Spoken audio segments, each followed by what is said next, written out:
اذ اخرجہ الذین کفروا، جب ان کو کافروں نے وطن سے نکال دیا تھا، ثانی یسنین اذ ہما فی الغار، تو ان دو میں سے جو دوسرا تھا غار میں، اذ یقول لصاحبہ، وہ اپنے ساتھی سے کہہ رہا تھا، لا تحزن ان اللہ معنا، زمین پر جو سورج طلوع ہوتا ہے، انبیاء کے بعد ابو بکر سے کوئی بہتر آدمی نہیں ہے جس کو کبھی سورج طلوع ہوا ہو۔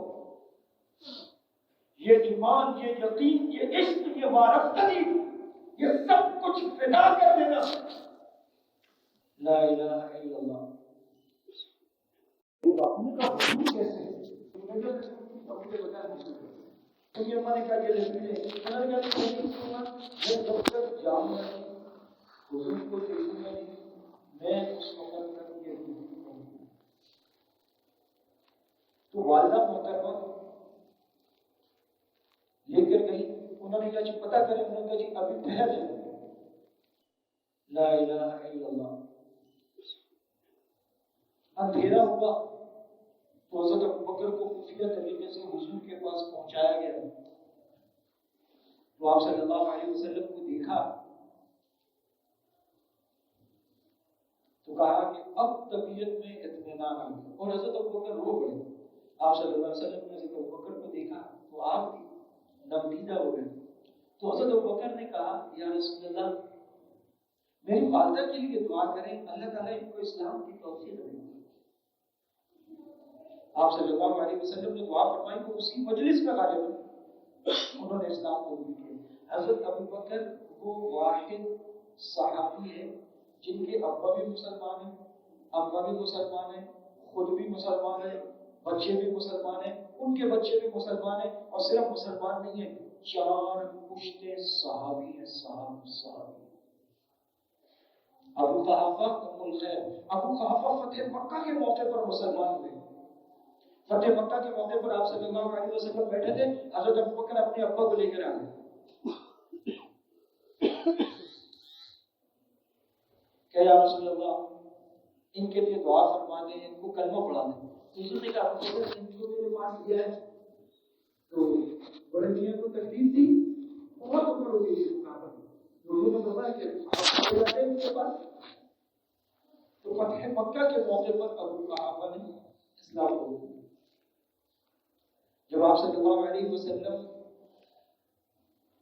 صحابہ پر زمین تنگ ہو گئی، اللہ تعالیٰ نے فرمایا اللہ کی زمین بہت بڑی ہے، الم تکن ارض اللہ واسعۃ فتہاجروا فیہا، اللہ کی زمین بہت بڑی، اس میں نکل جاؤ، ہجرت کرو۔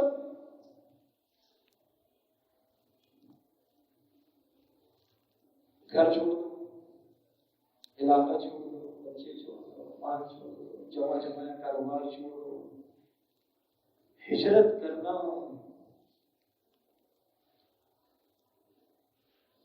صحابہ حبشہ گئے، پھر مدینہ کی ہجرت شروع ہوئی۔ حضرت ابوبکر ایک دن آیا یا رسول اللہ مجھے بھی اجازت دے، میں بھی۔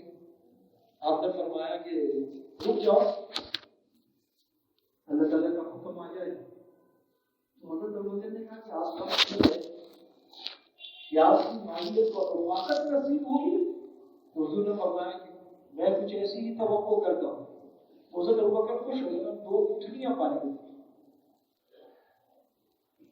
آپ صلی اللہ علیہ وسلم رات کے وقت پہنچے، پچھلی کھڑکی سے یہ حضرات نکلے گھر کی، اور پچھلی طرف کی اونٹنیاں باقی تھی ان کو لے کے نکلے، اور پھر ایک جگہ مقرر تھی، وہ بڑا تفصیلی واقعہ ہے، اونٹنیاں کسی کے حوالے کی، وہاں سے پھر پیدل نکلے، پھر اصل راستے کو چھوڑ دیا، رخ موڑ کے غار ثور کی طرف نکل گئے۔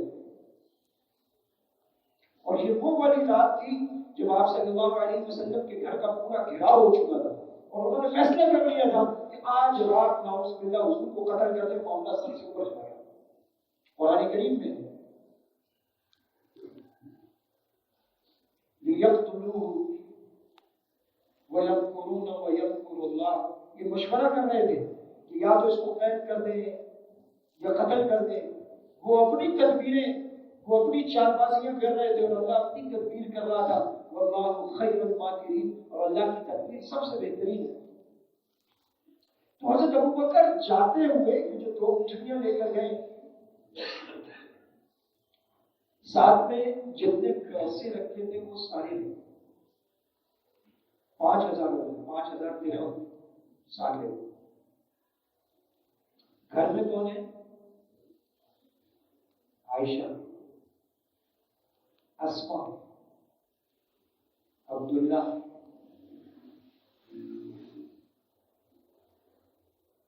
ابو قحافہ کی بصارت چلی گئی تھی، بہت کم نظر آتا تھا، تقریباً نابینا ہو گئے تھے. کہ تمہارا باپ کہاں گیا ہے؟ کہ وہ تو گیا، تو کچھ چھوڑ کے گیا ہے؟ اشارہ نے بھی نہیں چھوڑ دیا. تو حضرت اسما فرماتی ہیں کہ ہم وہ کوٹلی لے کے اس میں وہ ٹھیکرے ڈال کے، وہ نابینا تھے تو ہم اس کو یوں بچاتے تھے، ہم کہتے تھے دیکھیے ابا پیسے چھوڑ کے گئے، 1 روپیہ نہیں چھوڑ.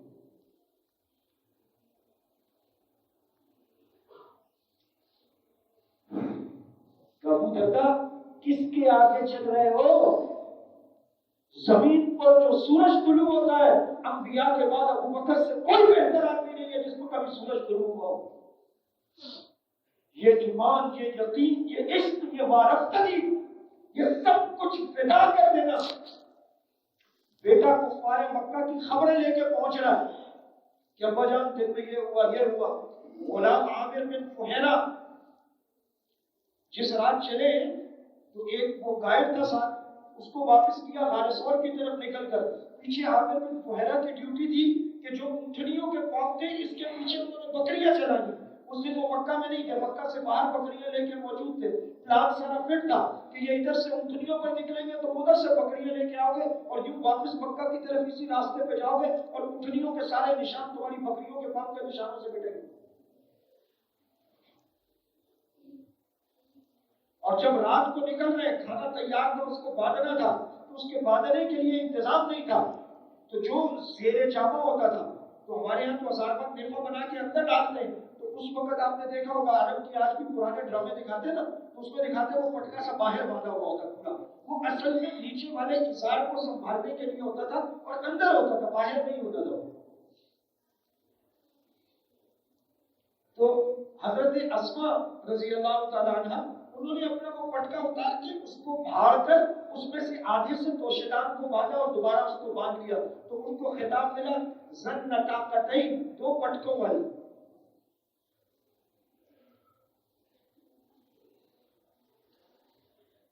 بیٹی کھانا پہنچاتی ہے تیار کر کے، غلام تازہ دودھ لے کر پہنچتا ہے، بیٹا مکہ کی خبریں لے کر پہنچتا ہے، باپ سواریاں تیار کر کے رکھے ہوئے. اور جب کافر پہنچ گئے غار کے دہانے پر تو حضرت ابوبکر رضی اللہ تعالیٰ عنہ پریشان ہو گئے.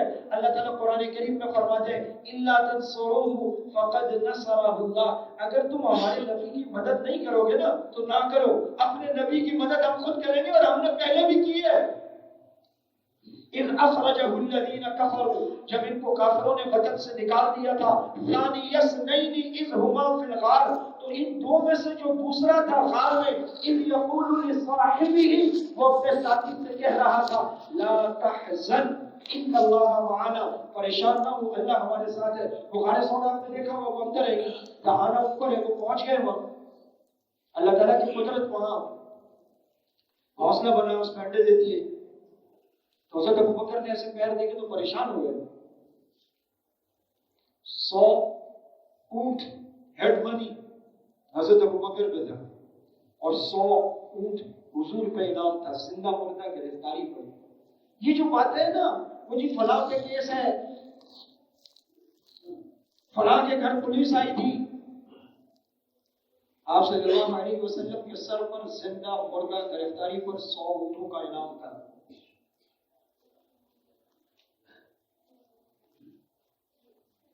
دین کے لیے، غیرت کے لیے، آخرت کے لیے.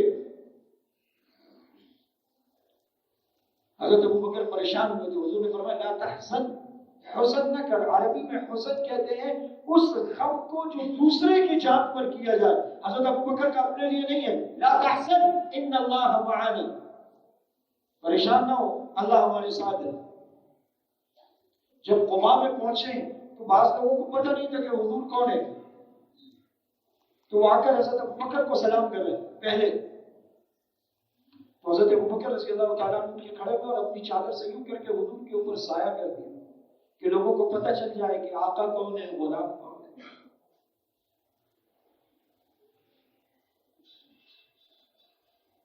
افضل البشر بعد الانبیاء، انبیاء کی جماعت کے بعد اس کائنات کا سب سے افضل انسان.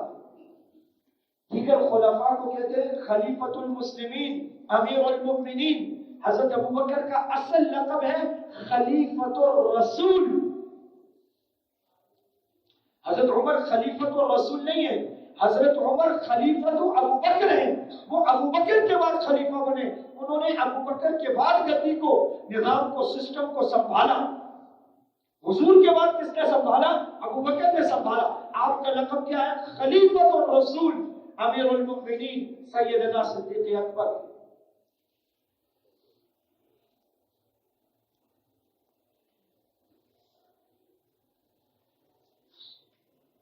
حضرت عائشہ سے نکاح ہو چکا تھا، تو جب مدینہ آ گئے تو حضرت ابوبکر نے ایک دن کہا کہ یا رسول اللہ، آپ اپنے گھر والوں کو اپنے پاس کیوں نہیں بلا لیتے؟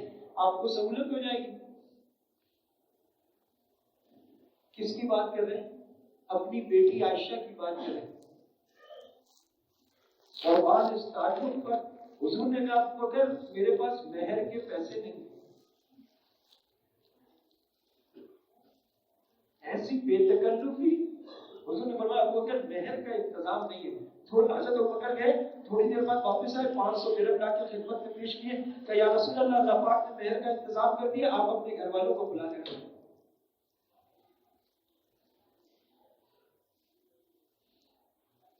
بانی پاکستان محمد علی جناح کے واقعات میں پڑھ رہا تھا، اس میں سے ایک واقعہ میری نظر پہ گزرا کہ یہاں زیارت میں ایک نرس نے ان کی بہت خدمت کی.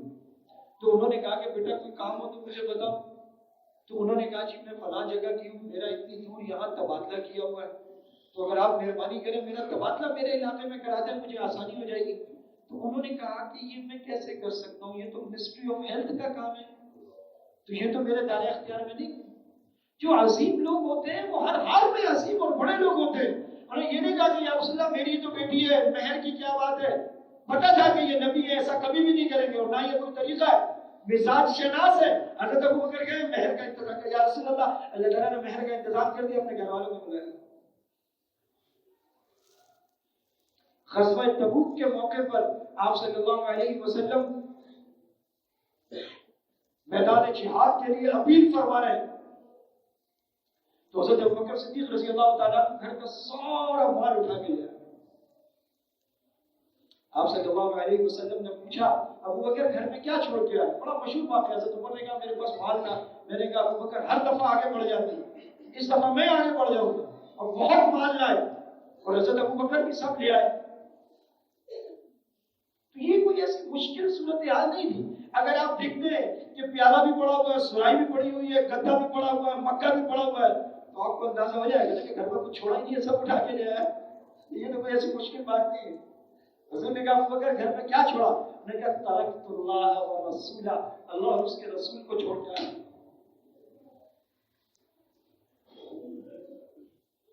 حضرت عمر فرماتے ہیں میں نے اس موقع پر سمجھ لیا میں زندگی میں کبھی ابوبکر سے آگے بڑھ ہی نہیں سکتا.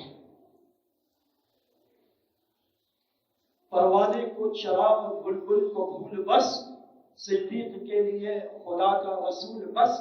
شاعر مشرق مصور پاکستان علامہ اقبال رحمۃ اللہ علیہ کے شعر.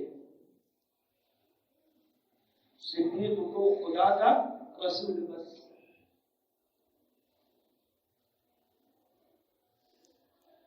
آپ صلی اللہ علیہ وسلم کا وصال ہوا. لشکر اسامہ جس نے رومن امپائر سے لڑنے جانا تھا وہ تیار. ادھر سے تقریباً 3 لوگوں نے نبوت کا دعویٰ کر دیا، ادھر سے لوگوں نے کہا باقی سب ٹھیک ہے، زکات وکات نہیں دیں گے. حضرت ابوبکر نے 11 لشکر تیار کیے. حضور کا آخری حکم تھا لشکر اسامہ کو روانہ کرو. حضور کا وصال ہو گیا تو لشکر اسامہ روک دیا گیا کہ تجہیز و تکفین میں اور تدفین میں شریک ہو جائے. تو صحابہ نے کہا کہ لشکر اسامہ کو روک دو، حالات خراب ہیں، پرشین امپائر سے لڑنے جانا ہے، یہ اندرونی خلفشار ہے، پہلے اس کو دیکھتے ہیں. تو حضرت ابوبکر نے فرمایا کیا ابوبکر کا پہلا آرڈر نبی کے آخری آرڈر کے خلاف ہوگا؟ حضور کہہ رہے تھے لشکر نکالو اور میں پہلا آرڈر جاری کروں کہ لشکر روک دو، یہ جائے گا. اور پھر 11 لشکر اور بنائے اور کہا جب مدینہ میں ہمیں کتے بھی نوچتے پھریں تب بھی کوئی پرواہ نہیں، جو دین کے ایک حکم کا انکار کرے گا ابو بکر اس سے لڑے گا۔ حضرت عمر سمجھانے گئے، انہوں نے کہا ابو بکر کیا کر رہے ہیں، ایسے کام نہیں ہوتا، بڑے مسائل کھڑے ہو جائیں گے، ہمیں ذرا نرمی سے کام لینا ہوگا۔ یہ جو مدعیان نبوت ہے ان سے لڑتے ہیں، یہ جو زکات نہیں دے رہے ابھی ٹھہر جاتے ذرا پولیٹیکلی اس کو سمجھیں آپ، ابھی رکتے پہلے ان سے نمٹتے پھر ان سے۔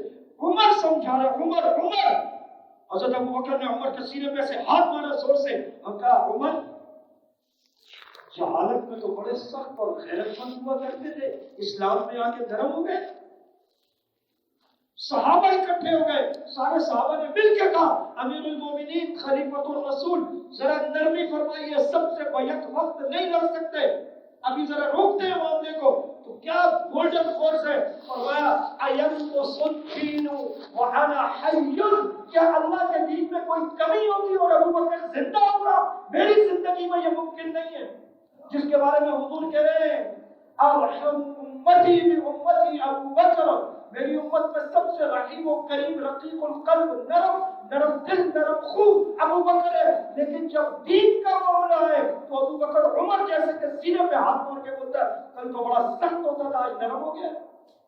دین کی غیرت اس کا طبیعت اور مزاج کی رغبت اور لطافت سے تعلق نہیں ہوتا، وہ دین کے پختگی سے آتی ہے۔